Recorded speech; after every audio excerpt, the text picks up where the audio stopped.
Es impresionante cómo el mundo de repente se abrió la llave del conocimiento y el ser humano subió, y ahorita en este momento nos encontramos en el mundo de la robotización, donde se han creado robots que ya están desalojando a los seres humanos como empleados, como enfermeras. Hace poco mi hijo Caleb, que está ahorita ahí con los jóvenes, le hicieron una operación de oftalmología con rayos láser en los ojos.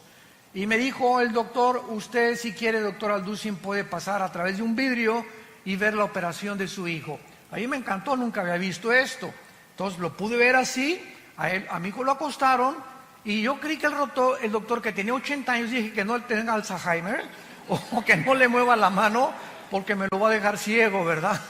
No, pero ya eso ya pasó hace muchos años de moda, sino que ahora con una manejita, así con un robot, manejó todo el láser y nomás lo movía, lo apuntó y ¡zum!, ¿verdad? La incisión y todo, impresionante. Él no metió la mano para nada en toda la operación. Un robot le abrió los ojos, se lo puso así, otro le puso quién sabe qué tantas cosas, pero yo salí maravillado de darme cuenta el avance en el que estamos ya llegando. Antiguamente también, para abrirte el corazón te abrían una cosa así, ahora ya nomás te abren una incisión de milímetros, te meten una aguja y hacen todo a través de cámaras electrónicas, de pantallas y de una robotización impresionante. Nos encontramos en esa época, pero también nos encontramos, en segundo lugar, en lo que se llama el transhumanismo. ¿Qué quiero decir? Que desde 1954, que se descubrió el ADN, el ácido desoxirribonucleico, por los doctores Crick y Watson, que les dieron el Premio Nobel de Medicina, 1954, desde ese momento hasta nuestros días, la ciencia de la genética y de la biología se ha introducido a tal grado que están tratando de mezclar, por ejemplo, el ADN de las arañas que produce esa telaraña, que es impresionantemente casi irrompible, una cosa la telaraña, con la oreja de un murciélago, para mezclar el radar del murciélago con la telaraña, etcétera, etcétera. Y existen laboratorios clandestinos donde están tratando de mezclar animales con humanos. Estos primeros experimentos se llevaron a cabo por un doctor, se llamó Mengele, en la Segunda Guerra Mundial, que fue uno de los médicos de los nazis, de Adolfo Hitler. Él fue el primero que comenzó a experimentar con la genética de los gemelos, les abría a las mujeres embarazadas el vientre y sacaban al producto y sacaban el ADN y lo querían mezclar con otra cosa, pero aún no conocían realmente el mundo microscópico de las células, como lo descubrieron en 1954.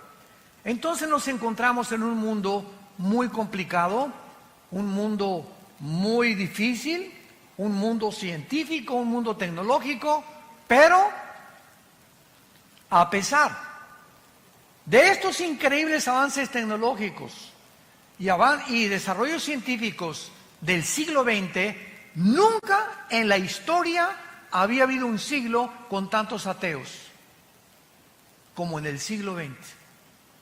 El siglo XX, de repente, parece que todos estos descubrimientos de la tecnología y de la ciencia ensoberbecieron al hombre. Y así tenemos del principio, ¿verdad? Bueno, Carlos Marx ya fue del siglo XIX con Federico Engels cuando postuló su libro El Capital para desarrollar la ideología del comunismo, pero tenemos a Sigmund Freud, aparente a principios del siglo XX, ateo, tenemos a Friedrich Nietzsche, que dijo que Dios estaba muerto, a Bertrand Russell, a Sam Harris, a Richard Dawkins, últimamente, a todos estos, Jean-Paul Sartre, Carlos Sagan, el astrónomo ateo también. Y es increíble cómo el siglo XX comenzó a enseñar. Yo me acuerdo cuando fui a la Universidad de México, la UNAM, a la Facultad de Filosofía, que me invitaron a una conferencia de filosofía porque tengo un doctorado en teología y filosofía, para que yo les demostrara a los estudiantes qué avances en la filosofía se han alcanzado en el siglo XX, y la respuesta fue cero. Y se quedaron los estudiantes así. El mismo maestro de filosofía me dijo: ¿a qué se refiere usted con que no ha habido avance en la filosofía? Le dije: el siglo XX se conoce como el tiempo o el siglo de la desesperación, como lo escribió el filósofo francés ateo Jean-Paul Sartre en su libro El Muro y en su libro La Náusea. Es el tiempo de la desesperación. Como dijo Sartre antes de morir: he pasado mi vida luchando y demostrando algo que no existe, por lo cual he gastado mi vida en balde. ¿Para qué gasté mi vida tratando de pelearme con alguien que no existe y enojarme con no existe? Él mismo dijo: el ateísmo es insostenible filosóficamente. Sin embargo, al mismo tiempo que en el siglo XX surgieron todos estos ateos, recordamos que los más grandes hombres de ciencia del pasado eran cristianos. Galilei, que descubrió, ¿verdad?, el telescopio y pudo introducir a la astronomía, cristiano. Apúntalo: Blaise Pascal, astrónomo físico francés, cristiano, tenía a Jesucristo como su Señor y Salvador. Isaac Newton, que descubre la gravitación y el movimiento astronómico en el cosmos. Louis Pasteur, el mismo Alberto Einstein, que aunque nunca reconoció que era cristiano, dijo en su frase famosa: Dios no juega a los dados con el universo. Pero de repente tanta tecnología y tantos descubrimientos ensoberbecen al ser humano. Y ahora nos encontramos, vuelvo a repetir, a pesar de todo lo que nos ha rodeado, escuchen esto: somos nosotros la última generación y la primera generación en la historia que tenemos el poder destructivo, nuclearmente hablando, para autodestruirnos en 30 segundos. Somos la primera generación en la historia que podemos autodestruirnos y acabarnos y autoextinguirnos en menos de un minuto. El último misil que acaba Rusia de hacer se llama Satán. La palabra Satán significa en el hebreo el adversario. Y este misil que tiene Rusia y que Irán ahorita continúa desarrollando nuclearmente su armamento para tratar de gobernar el Medio Oriente, a destruir a Israel, estos misiles pueden salir de Rusia y llegar, síganme con mucho cuidado, si Rusia dispara un misil sin que Estados Unidos se dé cuenta, sale el misil y vuela y llega a Estados Unidos en 25 minutos. En esos 25 minutos que va volando el misil, los satélites norteamericanos e israelíes, a través del Mossad, que es el servicio de inteligencia de Israel, detectan el misil, pero ese misil puede venir también de Ucrania o puede venir, no lo pueden detectar exactamente la ubicación de dónde viene. Muy bien, entonces localizan al misil y el presidente de Estados Unidos, actualmente el presidente Donald Trump, trae un portafolio, todos los presidentes norteamericanos traen un portafolio con una computadora con códigos que solamente él sabe el código, para que cuando tenga él la comunicación que un misil se dirige a Estados Unidos, él abre el portafolio y apriete un botón y ese botón suena en la marina, en los portaaviones, suena con la armada terrestre y suena con el poder aéreo, con todos los pilotos aéreos, para que tanto la marina como los pilotos de la Fuerza Aérea y como los soldados puedan preparar sus misiles para interceptar el misil. Solo que hay un problema, que cuando el presidente abra su portafolio, el misil llega antes que el presidente lo pueda abrir. Y esto comenzó a suceder en los últimos 8 años en Estados Unidos, cuando el presidente Barack Obama, mandó desnuclearizar y quitar todas las armas nucleares e interceptar y decir que el portafolio era inefectivo. Lo tuvieron que volver otra vez a codificar y ha impedido que Estados Unidos, el escudo que le llaman antimisiles que tienen en Hawái y el escudo antimisiles que tienen enfrente a Nueva York, pueda funcionar con los submarinos Poseidón que están apuntando a Estados Unidos y que tiene cada submarino 6 torpedos nucleares, y un solo torpedo de ese submarino destruye 5 ciudades en 10 segundos. Y están apuntando en el Atlántico y están apuntando en el Pacífico. Basta solamente que algún loco, como ahorita el dictador de Corea del Norte, apriete un botón para desatar una conflagración a nivel internacional nuclear, que de acuerdo a la Biblia, en Apocalipsis 6, versículo 4, el cuarto jinete del Apocalipsis mataría a 1/4 parte de la humanidad. En este mundo nos encontramos un mundo de locos, donde la tecnología nos ha ensoberbecido y donde creemos que el ser humano, a través del humanismo, tiene la capacidad de resolver los problemas que van mucho más allá de nuestra capacidad humana para poder resolverlos. Nos hemos querido convertir en dioses. Este es el mundo que actualmente nos rodea. Y antes de entrar un poco más al tema, ¿por qué Rusia, Irán, Siria y Turquía se acaban de unir? Porque hace 25 siglos, en el libro de Ezequiel, capítulo 38, lo vimos ahí, 39, hace 2600 años, la Biblia profetizó que antes que Cristo regresara, se uniría Rusia con Siria, con Irán y con Turquía.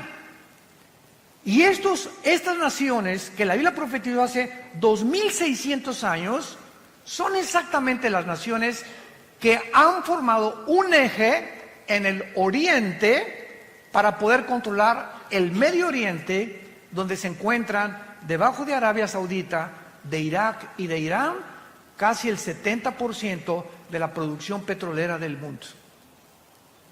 Pues el Medio Oriente es una manzana de la discordia. Por eso los ingleses antes de la Primera Guerra Mundial, por eso los árabes después de la Segunda Guerra Mundial, por eso Estados Unidos, por eso todo ha hecho que gire alrededor del Medio Oriente, donde la Biblia dice que comenzó la humanidad y donde la Biblia dice que la humanidad terminará en la ciudad de Jerusalén. Ahí va a terminar la humanidad con la batalla del Armagedón o la Tercera Guerra Mundial. Ahora, Rusia, ¿por qué cuando Trump le dijo a Putin, por favor, déjanos derrocar al presidente Assad de Siria? ¿Por qué Rusia lo impidió? Porque Rusia tiene la única base naval en Siria que está a orillas del Mediterráneo. Entonces, si quiere Rusia evitar que por el Mediterráneo se metan sus enemigos, lo harían, y jamás Rusia abandonará a la familia de los Assad, ni tampoco Rusia permitirá, mientras esté Putin, que Siria caiga en manos de otra nación. ¿Por qué se acaba de unir con Irán? El ayatollah Khomeini y el presidente Rouhani de Irán acaban de dictaminar que van a destruir a Israel y que ya tienen los misiles apuntando en contra de Israel. ¿Por qué se unió con Rusia? Porque Rusia tiene a papá China. China ahorita está protegiendo a Corea del Norte y China se hizo amigo también y compadre de Putin, el presidente Xi. Gracias a Dios que ahorita acaban de tener una reunión que se llamó el G20 en Japón, donde Trump ya se hizo compadre de Xi otra vez, se hizo compadre de Kim Jong, tu padrino, ¿verdad? Y ya se hicieron amigos entre ellos y otra vez la crisis comercial que nos estaba casi presionando en el mundo entero, donde amenazó Trump que iba a subir el 5% de los aranceles en México si nosotros a los migrantes no los deteníamos en Guatemala, y si China seguía invadiendo el mercado internacional de Estados Unidos. Gracias a Dios que ya por lo menos hay un poco de respiro. Trump amenazó a Huawei, otra compañía china de productos de computación. Ya ahora se permite que ya se vende el Huawei otra vez, etcétera, etcétera. Y el mundo ha entrado ahorita a un tiempo de supuesta paz, mientras se acomodan cada una de las cosas y nos damos cuenta que el armamento nuclear que tiene Irán, que tiene Rusia y que tiene Estados Unidos no son juguetes. Cuando vuelven a armarse las naciones, son para poder conquistar el mundo, que ha sido el sueño de Alejandro el Magno, de Napoleón Bonaparte, de Carlomagno, de Aníbal, de Hussein, de Castro, de todos los dictadores que ha habido, de Gaddafi en Libia, de Mussolini, de Hitler. La historia está permeada de personas ambiciosas por controlar el mundo y tener control sobre los demás. Esta es la situación que la Biblia nos describe desde hace 2600 años. Ahora, muy bien, en vista del mundo que estamos viviendo, tan conflictivo y tan amenazador, donde ustedes saben cuál es la enfermedad del siglo XX, no estamos hablando de ataques al corazón, ni el cáncer, ni otras enfermedades que también tienen un índice muy elevado, sino que ahora se acaba de descubrir a través de la Clínica Mayo y el Hospital Hopkins, que son las dos instituciones clínicas más prestigiadas del mundo, hace 2 años y medio aproximadamente, concordaron que el 70% de las enfermedades de los seres humanos, mentales y físicas, tienen un común factor denominador: el estrés. Santa Cachucha. El estrés es la enfermedad del siglo XXI. ¿Y qué es el estrés? Es un estado interno de insatisfacción, de tensión, de preocupación crónica por dentro. No puedes estar en paz contigo mismo. Quítate a los niños. No me estás molestando ahorita. No te me atravieses. Con el claxon. Y se bajan y se pelean y se matan. Y la gente está en un estado de rencor, de amargura y de odio como jamás se había visto. Siempre ha habido guerras, siempre ha habido revoluciones, pero ahora es de carácter interno. Ahora el ser humano se está descomponiendo porque algo dentro de su vida no le da la paz que necesita. Y encontramos una lista impresionante de cantantes, de actores, de políticos, de deportistas, de gente multimillonaria que están rodeados de todo lo que cualquiera quisiera desear, diciéndonos: soy la persona más vacía y más miserable de esta vida, entregándose a las drogas, como cuando muere el rey del pop, Michael Jackson, tu ídolo. Cuando muere no se sabe si era hombre o si era mujer. Cuando muere el rey del rock, Elvis Presley, muere con un plato con su cara sobre la sopa, diciendo que ya no quería vivir, con 500 mujeres formadas en fila en su casa de Memphis, esperando tener relaciones con él. ¿Qué ha sido tu sueño? Rabo verde. Y todo lo que nosotros pensamos que nos podría dar, o lo que quisiéramos algún día soñar, nos damos cuenta que lo han tenido los seres humanos, como Salomón escribió en el libro de Eclesiastés capítulo 2, a la risa le digo enloqueces, y al placer de qué sirve esto, cuando tenía 800 esposas. Tú nada más tienes una. Tenemos, dijo el otro, ¿verdad?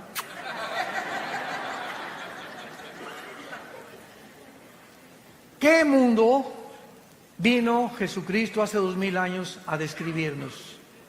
Y hace 2000 años Jesucristo nos recetó la medicina que el mundo necesita 2000 años después. Mi paz les dejo. mi paz les doy. Esa paz es un estado de tranquilidad interior. Es un estado de confianza interior, de seguridad, de esperanza que todo está bien. Guerras, el petróleo, cayó el peso, el gobierno, y lo que sucede a nuestro alrededor, esa paz impide, es como un muro a nuestro alrededor, como un cerco invisible de protección que impide que las condiciones del mundo entren a nuestra alma. Y que el mundo puede estar cayéndose junto a nosotros y nosotros tenemos tranquilidad y paz porque sabemos que estamos en manos de nuestro Creador. Y que nada ni nadie nos podrá nunca separar de Él. Hace algún tiempo un rey mandó, o más bien decretó un concurso, que por favor, entre los pintores que había en el reino, ¿quién podría pintar un cuadro que describiera la paz? Y pues hubo bastantes personas que se acercaron y pintores a concursar. Y pues uno pintó así el Popocatépetl, así, ¿verdad? Bonito, tranquilo, no explotando desde luego. Otro el mar, la bahía de Acapulco, así lindo. Otro un bosque, etcétera, etcétera. Y finalmente, el que ganó el concurso fue un pajarito que estaba detrás de una cascada dormido. A ese le dieron el primer premio. Porque así es la paz. Podemos estar con los ojos cerrados y caer una cascada a nuestro alrededor de problemas y tribulaciones, pero el pajarito sabe que él está seguro detrás de la cascada. Y nosotros recordamos las palabras que nos dijo el Señor: no temas, pequeña manada, nunca te dejaré ni te abandonaré. Estaré contigo hasta el fin del mundo.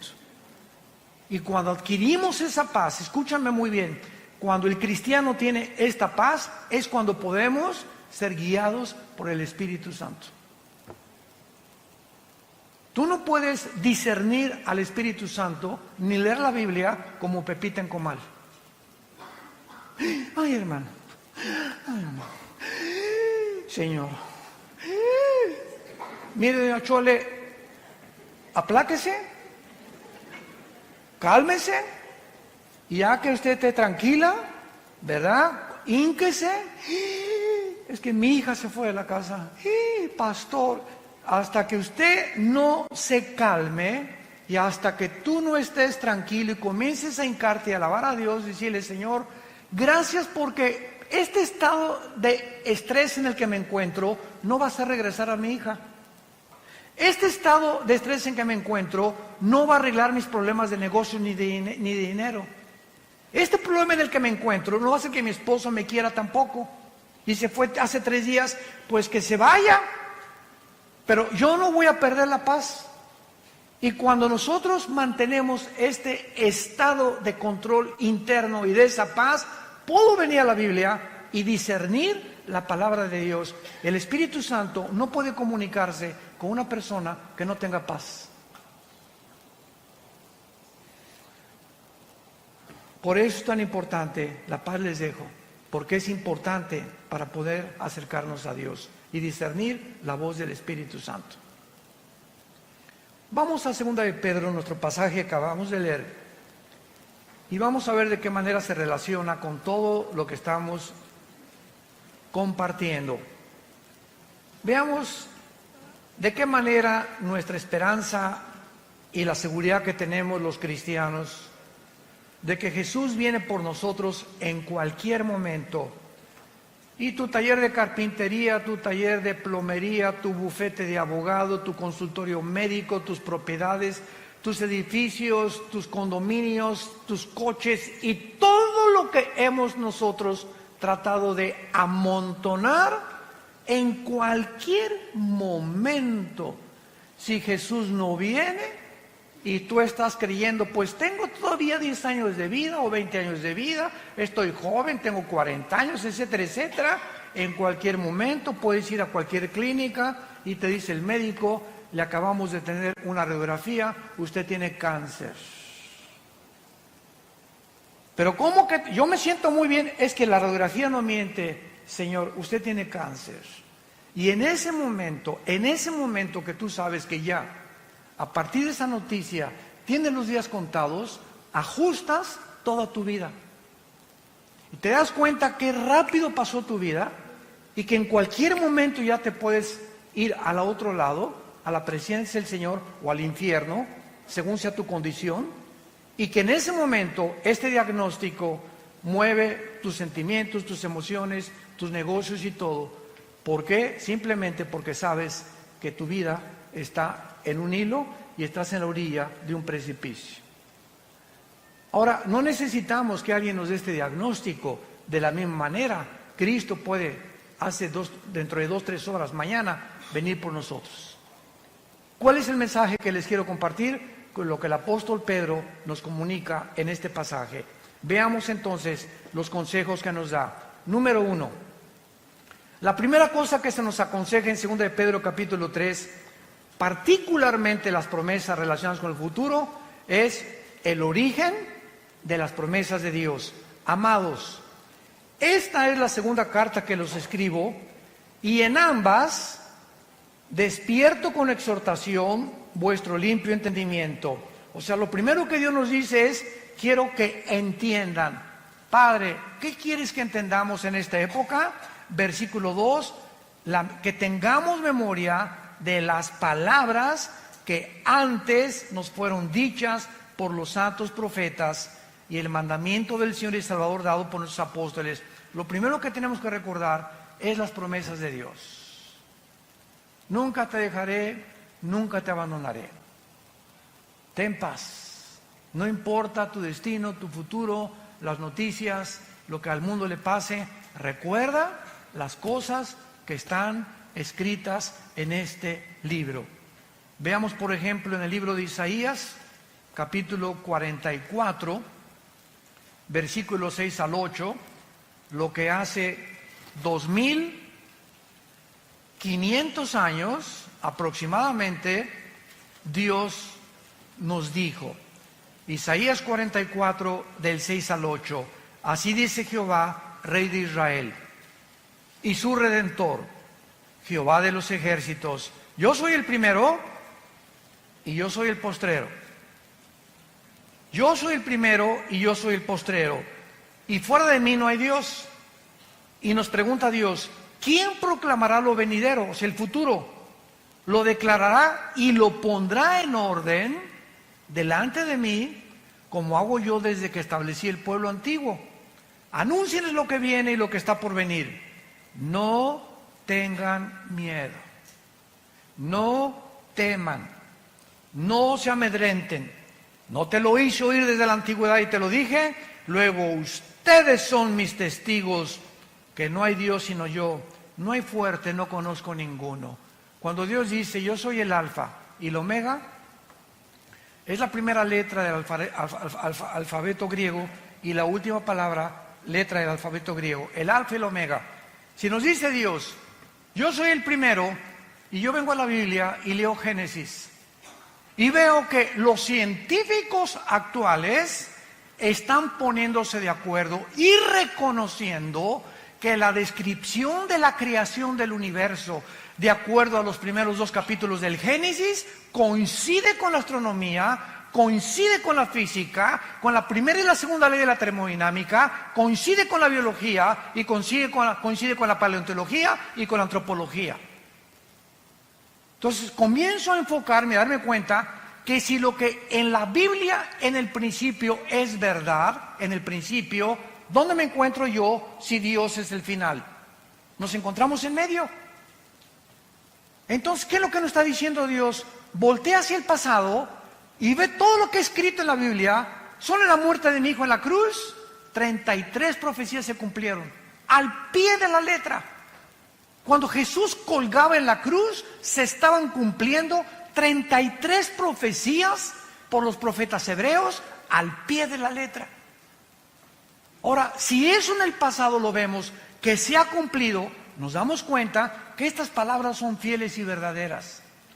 Y si yo me encuentro en medio, de la misma forma que se cumplió el pasado y Él es el final, se cumplirá también el final. Por lo tanto, camino hacia el final con confianza en que Dios cumplirá su propósito en mí. Es lo que quiere decir: yo soy el primero y yo soy el último. No tengan ni tengan temor. ¿Quién más puede anunciar el futuro sino yo?, dice el Señor. Esto se refiere, ¿verdad?, a todos los eventos futuros profetizados en el Antiguo Testamento. Por hoy se dice el primer consejo del apóstol Pablo: recuerden ustedes las promesas que en el pasado los profetas y apóstoles hicieron, para que ustedes puedan mantener esa paz que es importante para tomar decisiones. Tú no puedes tomar una decisión con quién te vas a casar, qué coche comprar, qué terreno vender, qué cosa hacer, qué negocio llevar, qué medicinas tomarte, si no tienes paz. La falta de paz nos hace tomar decisiones equivocadas, de las cuales nos vamos a lamentar el día de mañana. Porque en el momento que tomamos la decisión para casarnos, para comprar ese vehículo, para comprar ese terreno, lo hicimos no con la dirección del Espíritu Santo, lo hicimos en la carne, guiados por nuestras pasiones. Y es cuando nos lamentamos y después le echamos la culpa a Dios por la condición en la que estamos viviendo. En segundo lugar, veamos nosotros en 2 de Pedro capítulo 3, en nuestro pasaje, que dice la Biblia en el versículo 3 y versículo 4, sabiendo primero esto. Es la segunda cosa que Dios quiere que sepamos. Número 1, las promesas de Dios. Número 2, tenemos que saber que en los tiempos que estamos viviendo, o sea, los postreros días que son los nuestros, vendrán burladores. Vendrán burladores. El siglo XX se llenó de ateos. ¿Quién es un ateo? Una persona que se burla de alguien que no existe. Santa María Catarina. Es una persona que se burla o insiste en pelearse con alguien que no existe. Por eso decía Sartre que es insostenible filosóficamente el ateísmo. Entonces vendrían burladores y los vemos, aunque ya son menos, andando según sus concupiscencias. Y estos burladores, dice la Biblia, versículo 4, van a comenzar a decir: ¿dónde está la promesa de que Cristo va a regresar? O sea, de su advenimiento. Porque desde el día en que los padres durmieron, o sea, todas las cosas en el mundo han sido así. Y dicen: siempre ha habido guerras, siempre ha habido terremotos, siempre ha habido pestas. ¿Por qué dice que son señales de los últimos tiempos? Muy bien. Estas personas querrán atacar las promesas de Dios y de nuestro corazón, y la Biblia les llama burladores. Un burlador, es muy importante, no es la misma persona que tiene dudas. Entonces, hay una gran diferencia entre un burlón y una persona que tiene dudas honestas. La persona que tiene dudas honestas dice lo siguiente: yo no puedo decir que no creo en Dios. Yo no sé, más bien, honestamente, yo no sé si existe Dios. Pero si existe Dios, oh Dios, si tú existes, dame evidencias que tú existes. Y dice la Biblia: me encontrarás y me buscarás con todo tu corazón. Entonces Dios oye a las personas que tienen dudas y que dudan, ¿verdad? Como Job. Job llegó un momento en que todo lo que le pasó en el capítulo 3 dice: Señor, ¿por qué mejor no fui un abortivo? ¿Para qué me permitiste y para qué nací? Para todo este sufrimiento que estoy atravesando.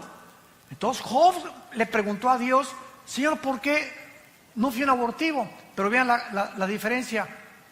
¿Para qué me hiciste? ¿Para qué fui un abortivo? Chale.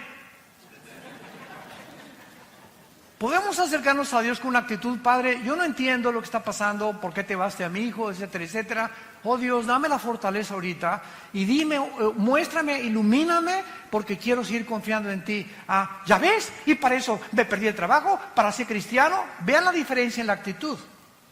Cuando tenemos esa actitud de retadores y de soberbios, demandando a Dios que nos conteste como si fuera nuestro sirviente, jamás te contestará.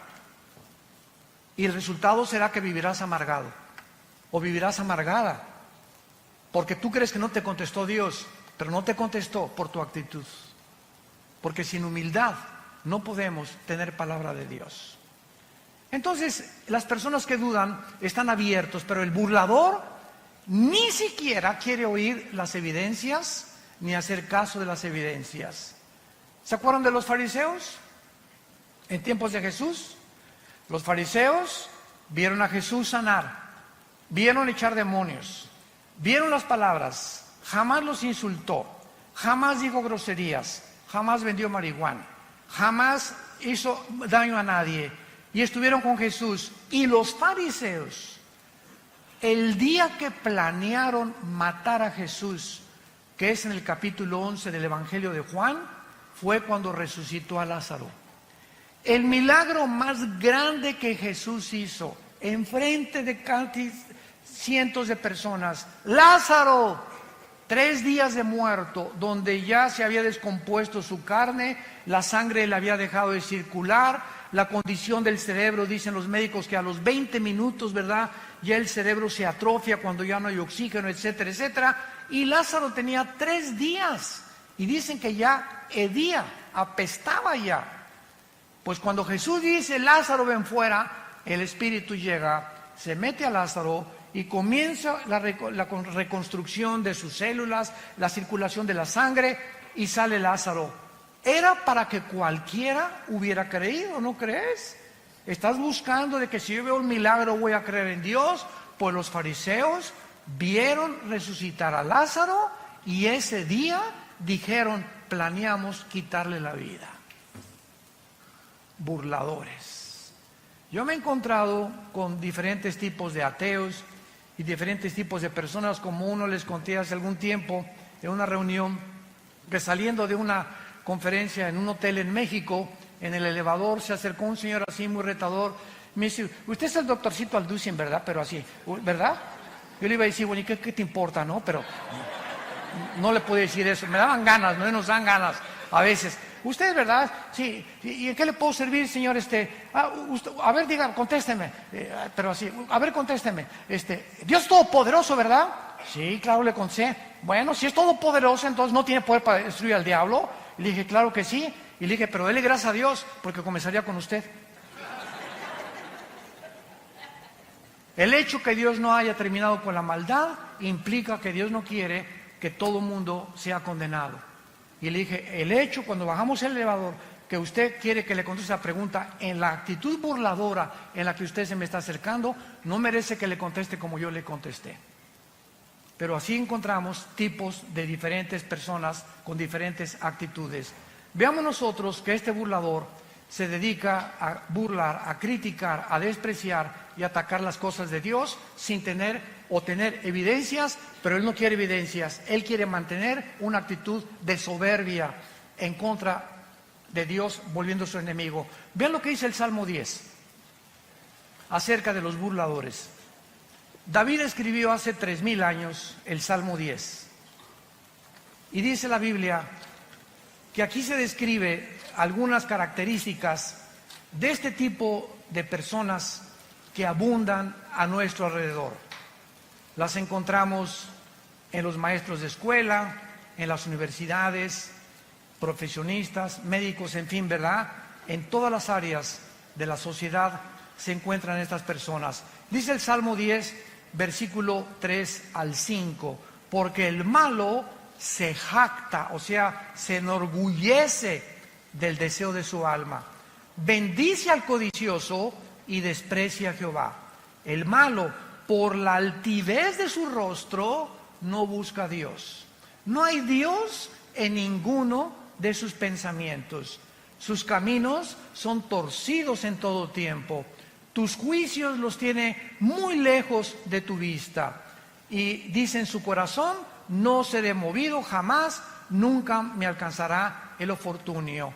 Y el capítulo 14 de los Salmos, versículo 1, dice, el necio dice en su corazón, no hay Dios. El necio o el burlón dice en su corazón, no hay Dios. Ahora, ¿por qué actúan de esta manera? Regresamos a nuestro pasaje de segunda de Pedro. ¿Por qué estas personas actúan de esta manera? Donde ya ni las evidencias les funcionan. Simplemente cuando una persona ha decidido, escúchame muy bien, no creer en Dios, como una vez una persona me dice, si yo veo un paralítico levantarse de su silla de ruedas, voy a creer en Dios. Y le dije, no es cierto. Porque si tú ves un milagro de un paralítico levantarse, tus emociones van a ser afectadas y tus sentimientos también, y vas a decir, de veras, está caminando, don Paquito ya tenía 15 años, pero esas emociones que fueron despertadas en ti, de asombro, ¿cuánto te van a durar? ¿3 días? ¿5 días? A la semana regresas a tu misma incredulidad, porque no son los milagros los que nos cambian por el oír, es por la palabra y por la palabra de Dios. Romanos capítulo 10. La fe no es por ver, la fe es por oír. Y si tú cuando oyes las palabras de la Biblia no crees, aunque veas a alguien saltar de una silla de ruedas, no es cierto que vas a creer, porque tu problema no son las evidencias, escúchame esto, tu problema es tu moral. Un día tuvimos una cruzada muy grande en la Plaza de Toros de Villahermosa, Tabasco, en el estado de Tabasco. Y fue una cruzada dedicada a la juventud, hablé del suicidio, de la drogadicción, de la ideología de género, etcétera, etcétera. Y a la salida me estaban esperando 3 muchachas. Y se acerca una muchacha y me dice, oiga, pastor, es que la amiga que trajimos me dice que usted nos quiere asustar porque prediqué del infierno la última noche. Que usted nos quiere asustar porque el infierno no existe. Entonces le pregunté a la muchacha, oye, ¿por qué no crees en el infierno? No, pues porque no es cierto, usted es el único que viene a asustarnos. Y yo le dije a la muchacha, mira, yo creo que tu problema no es de carácter intelectual ni teológico, sino moral. Y la otra amiga me dice, sí es cierto, tiene 3 amantes, vive con 3 muchachos. Le dije, ya ves, por eso no crees en el infierno. No es que no creas, escúchame muy bien, es que no te conviene creer. Y así hay cantidad de gente en tu familia, amigos, que les puedes traer, les puedes mostrar, pero no les conviene porque ellos saben muy bien que al enfrentarse ante la verdad y ante la luz nos va a desenmascarar. Y el Dios de la Biblia te va a demandar que tú dejes tus pecados, pero no te ordena que los dejes sin su poder. Ellos ignoran que si tú simplemente lo aceptas, Él te dará el poder en el Espíritu Santo para que tú puedas comenzar a vivir una vida nueva. Se llama la gracia de Dios. Entonces mucha gente por eso, por la ignorancia de que creer que pues primero tengo que dejar el adulterio, primero tengo que dejar de ser borracho y lo voy a pensar, y las drogas y después lo voy a pensar, voy a tratar de ya no ser homosexual o lesbiana y después acepto a Cristo. La Biblia dice, ven cómo estás. Cuando oigas su voz, no te endurezcas, ven cómo estás, ven a la cruz, Señor, soy un homosexual, Señor, soy una lesbiana, soy borracho, parrandero y jugador. Me dicen el Chapo de la costera Miguel Alemán. No importa, reconoce, es lo que es el mensaje glorioso del Evangelio de Jesucristo. Simplemente reconoce tu pecado, que estás mal delante de Dios, que estás mal, que vas en un camino que parece derecho, pero vas a un camino de muerte.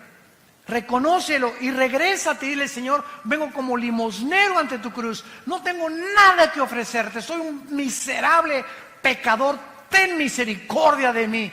Y Dios entra a tu vida, entra a tu vida y te da el poder para dejar esa vida que tú no podías dejar sin su poder. Si el ser humano pudiera cambiar y dejar sus pecados, ¿para qué murió Cristo? Fue un desperdicio en la cruz. Si se nos diera a nosotros la capacidad para dejar el pecado, ¿para qué murió Cristo? ¿Por qué tuvo que Dios sacrificar a su Hijo? Fue el desperdicio más grande de la historia. Pero la Biblia dice que sin derramamiento de sangre no hay perdón de pecados. Sin la muerte de Cristo, Dios no tendría una justificación para poder decirte te perdono. ¿Por qué te va a perdonar? Así nada más porque sí. No es así nada más porque sí. Nos perdona porque su Hijo pagó por nosotros en nuestro lugar. Ahí se cumplió la justicia de Dios para aquel que reconoce que Él es el Cristo, el Hijo del Dios viviente. Estos burladores actúan así, ¿verdad? Porque no quieren que nadie se meta en sus vidas de pecado. La idea de que hay un Dios los llena de pánico, de error, de terror, porque lo que tienen que atacar la verdad de Dios y sus mensajeros. Dice en el Evangelio de Juan capítulo 3, y esta es la condenación, que la luz vino al mundo y los hombres amaron más las tinieblas.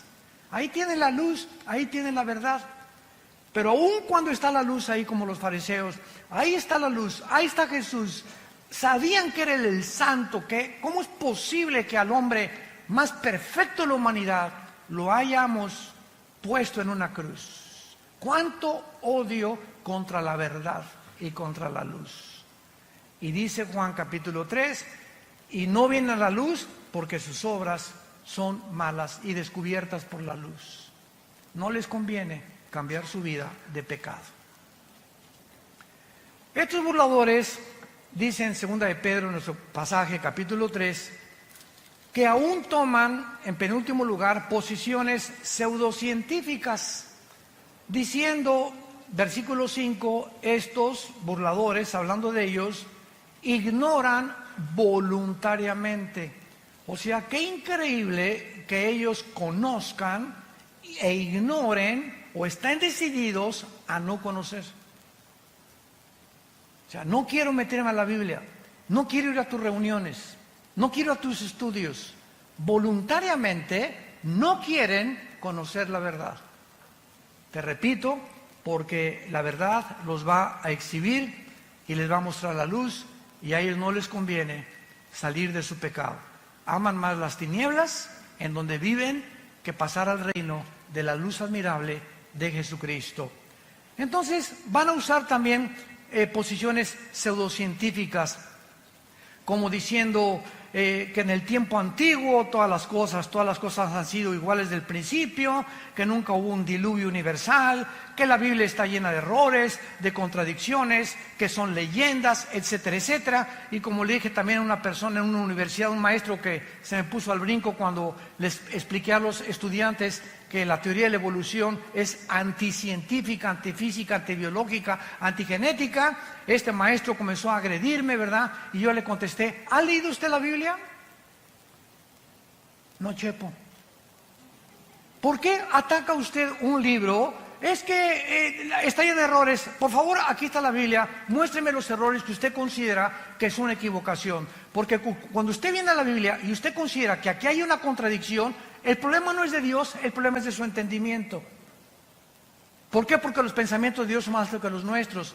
Y si me da tiempo a usted explicarle por qué dice esto, le voy a mostrar con la misma Biblia, porque la Biblia no necesita que nadie la defienda, la Biblia se defiende sola. Nunca trata Dios en la Biblia de demostrar que Él existe, simplemente la Biblia dice, en el principio Dios creó los cielos y la tierra. Se afirma la existencia de Dios, Él no trata de probar la existencia de Dios, simplemente tú léela y te das cuenta que es un libro sobrenatural, que no somos animales, que somos agentes morales, responsables de nuestras acciones, porque si fuéramos animales, como dijo Dostoyevski, un gran filósofo y literario ruso que fue puesto en el exilio en Siberia, en Rusia, Dostoyevski dijo esto en su libro, si Dios no existe, todo está permitido. Así de simple. Si Dios no existe, todo está permitido. Bebamos, comamos, ¿para qué le soy fiel a mi esposa? ¿Para qué me mantengo sin robar si el que no tranza no avanza? ¿Para qué soy honrado? ¿Para qué soy honesto? ¿Para qué trato de vivir en mi matrimonio cuando hay 10 mujeres o 15 mujeres mejores? ¿Por qué no tengo hijos por todos lados sembrados? ¿Cortar la mejor flor del ejido donde quiera que yo vaya? ¿Por qué? Porque simplemente hay un Dios que nos dice, vengo a juzgarte en el día del juicio. Y prepárate para encontrarte con tu Dios. Pero si Dios no existe, como una vez Blaise Pascal tuvo una discusión con un ateo. Y el ateo le dijo a Blaise Pascal: oye, pues fíjate que yo no creo que exista Dios. Para mí, después de la muerte, al polvo, y ahí se acabó todo, como los animales. Y le dice Blaise Pascal, el gran filósofo, astrofísico, físico, matemático francés, le dice Pascal a este ateo: mira, si tú tienes razón y no hay Dios, bueno, digo, y acabamos todos en la tumba, pues nos vamos al polvo y no hay ningún problema. Pero si mi Dios tiene la razón y Jesucristo resucitó entre los muertos, ¿qué amulados te vas a llevar? Así que ya sea que tú tengas razón o que yo no tenga razón, yo salgo ganando. Porque si Dios no existe, pues no perdí nada. Pero si Dios existe, ¿qué amulada te vas a llevar?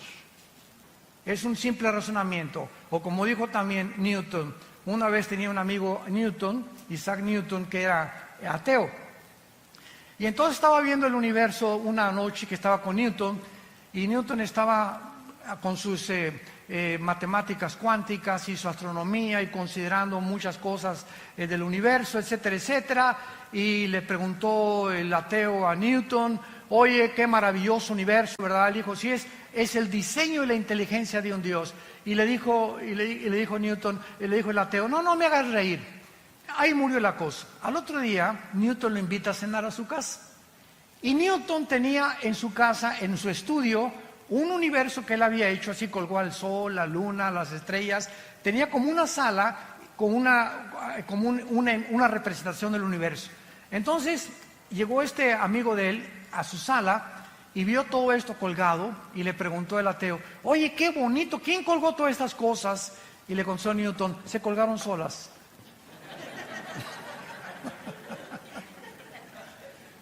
Así están muchos ateos. Impresionante, todo se hizo solo. El diseño y la inteligencia vino simplemente de la nada. La materia salió de la nada y la nada nunca produce nada. Entonces, ¿quién produjo, si es que crees en la explosión del Big Bang, una explosión? ¿De dónde salió la materia? ¿Quién produjo la explosión? ¿Quién produjo el universo tan perfecto en el que vivimos? ¿Cómo es posible que las condiciones de la vida en esta Tierra no se encuentren en ninguna galaxia, por lo menos, que hemos nosotros alcanzado percibir a través de los telescopios? ¿Cómo es posible que la circulación de mi sangre, las células, los glóbulos blancos que actúan como los soldados para atacar las defensas de las bacterias y microbios que entran a mi cuerpo?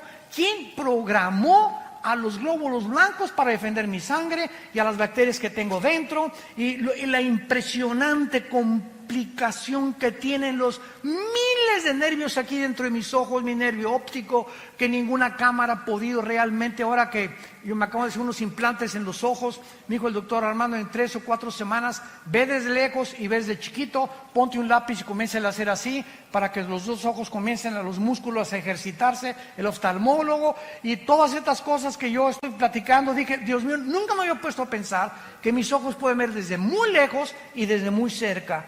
¿Quién hace que se enfoque y quién desarrolla este foco que los mismos fotógrafos no han podido desarrollar? Ya no valemos solamente de eso, de la sangre, de los 3 huesitos que forman los oídos, de nuestra lengua, de nuestros dientes, de nuestro esqueleto, nuestros músculos. Bueno, es impresionante. ¿Cómo puede alguien atreverse a decir: no existe Dios? Nos hicimos de la nada, de las ranas evolucionamos. Y finalmente terminamos en 2 de Pedro, en nuestro pasaje, y dice el apóstol para terminar, versículo 8: mas, oh amados, 2 de Pedro 3:8, no ignoren esto, que para con el Señor un día es como 1000 años y 1000 años como un día. ¿Qué quiere decir? Que para Dios no existe el tiempo. Cuando la Biblia dice en Génesis 1:1, en el principio Dios creó el cielo y la tierra, ¿saben a qué se refiere? Al principio del tiempo, de la materia y del espacio. Antes del principio no existía tiempo, no existía la materia y no existía el espacio.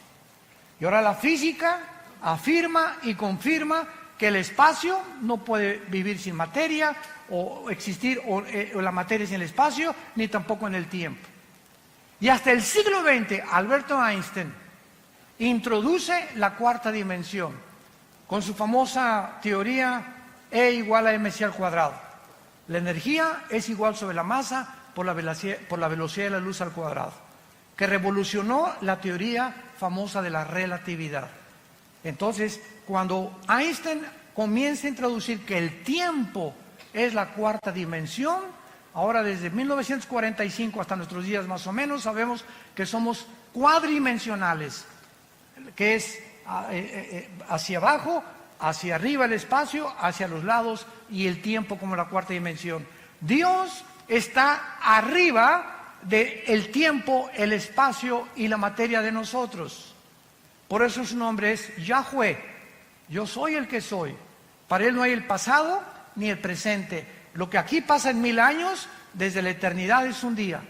Entonces, esta es la grande diferencia entre cómo Dios piensa y cómo pensamos nosotros. Y esto le da la capacidad a Él de ver el futuro que nosotros no podemos percibir por estar encerrados en un universo cerrado de 4 dimensiones nada más.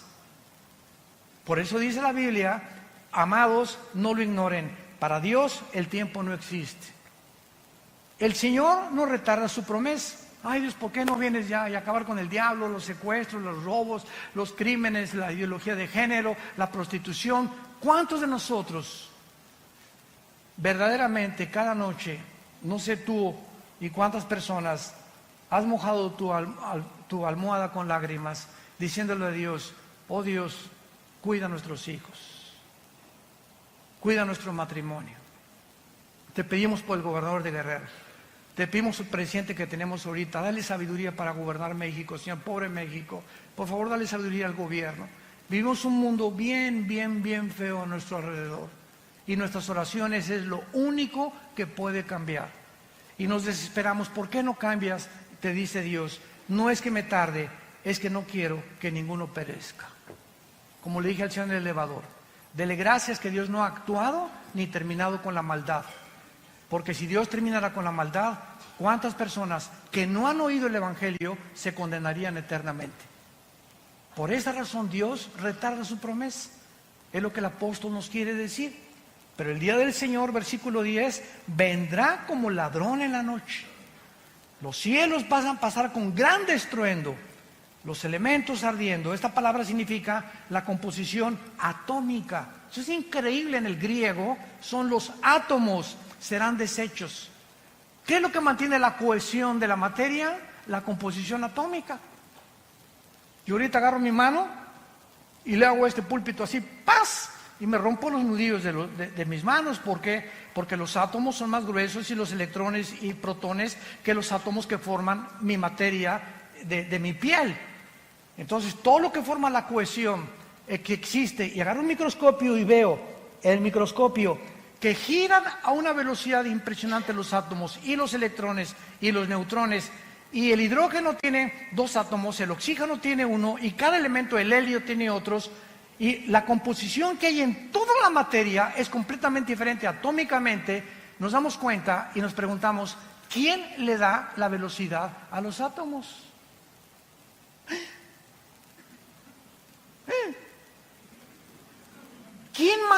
¿Quién les hizo así a los átomos?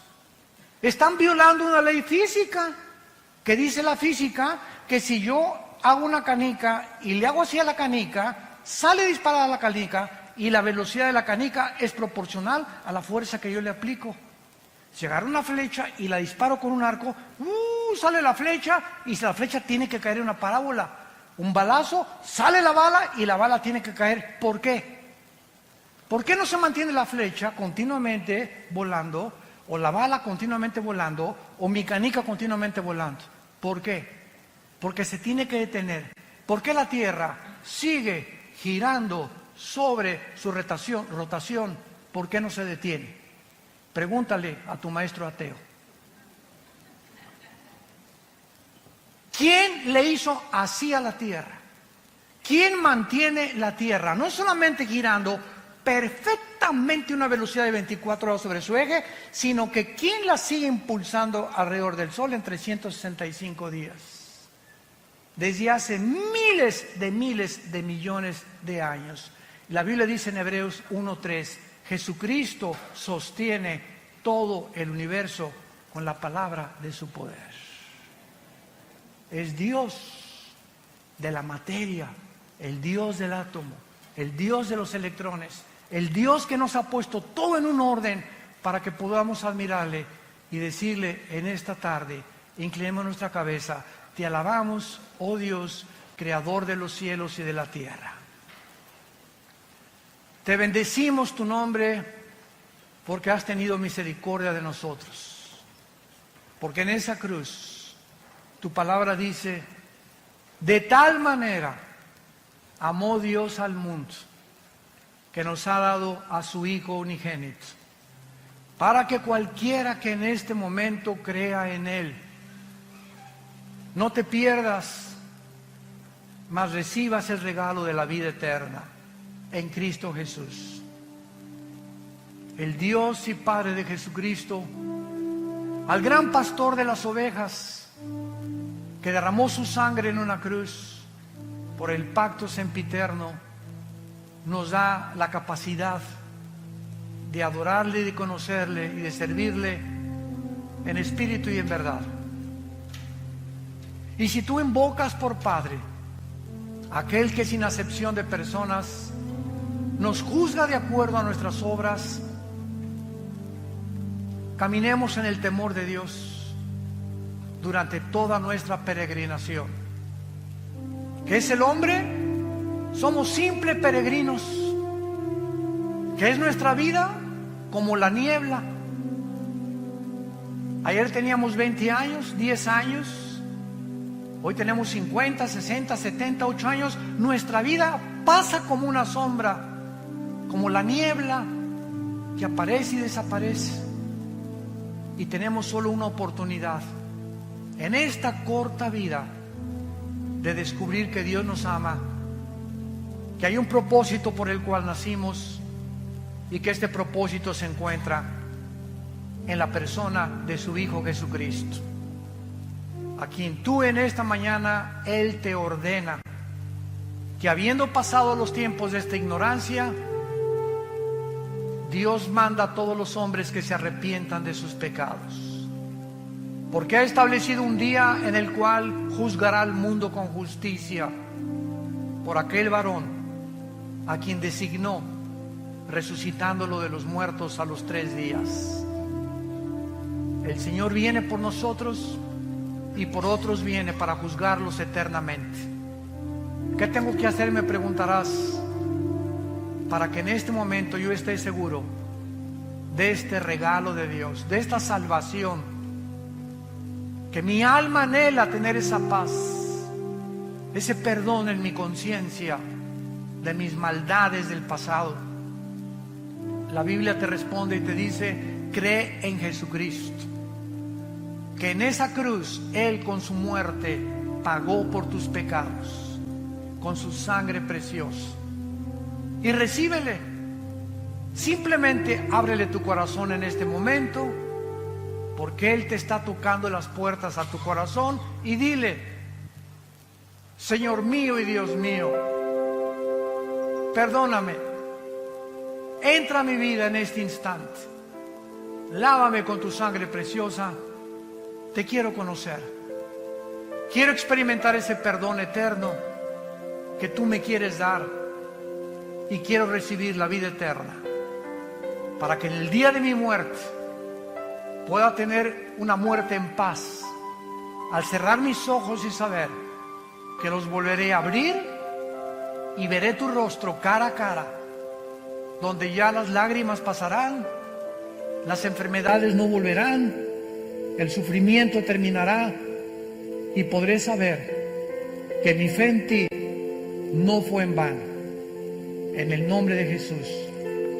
Amén. Gracias a Dios por esta palabra maravillosa. Gracias a Dios por esta palabra maravillosa del Señor. Gracias, Señor.